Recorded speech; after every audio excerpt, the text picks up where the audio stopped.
സഹ്യപർവ്വതത്തിന്റെ പുത്രി മല്ലി പ്രായം തികഞ്ഞ നാൾ മുതൽ തേടിക്കൊണ്ടിരുന്നത് ഒരേ ഒരു ഉത്തരമായിരുന്നു. തന്റെ മനസ്സിനെ അലട്ടുന്ന ഒരേ ഒരു ചോദ്യം: ആരാണയാൾ? തന്റെ മനസ്സിലും സിരകളിലും ഈ പ്രകൃതിയിലും ഒരുപോലെ നിറഞ്ഞു നിൽക്കുന്ന ആ ചൈതന്യം. കാടുകളും മേടുകളും ഒരുപാടലഞ്ഞാവൾ അവസാനം തന്നിലെ പാതിയായി ആ ചൈതന്യത്തെ സ്വയം തിരിച്ചറിഞ്ഞു.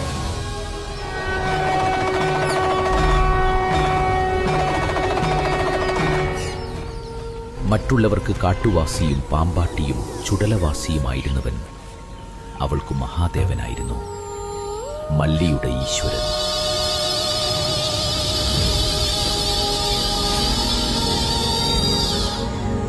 മല്ലിയുടെ ഈശ്വരൻ അവന്റെ ഭക്തർക്ക് മല്ലീശ്വരനായി. ഭവാനിയും മലകളും മരങ്ങളും കാറ്റും അവരുടെ പ്രണയത്തിന് സാക്ഷികളായി. ഇന്നും അട്ടപ്പാടിയുടെ കാറ്റിൽ മല്ലിയുടെയും മല്ലീശ്വരന്റെയും പ്രണയമർമ്മരങ്ങൾ കേൾക്കാം. ഒന്ന് ചെവിയോർത്താൽ.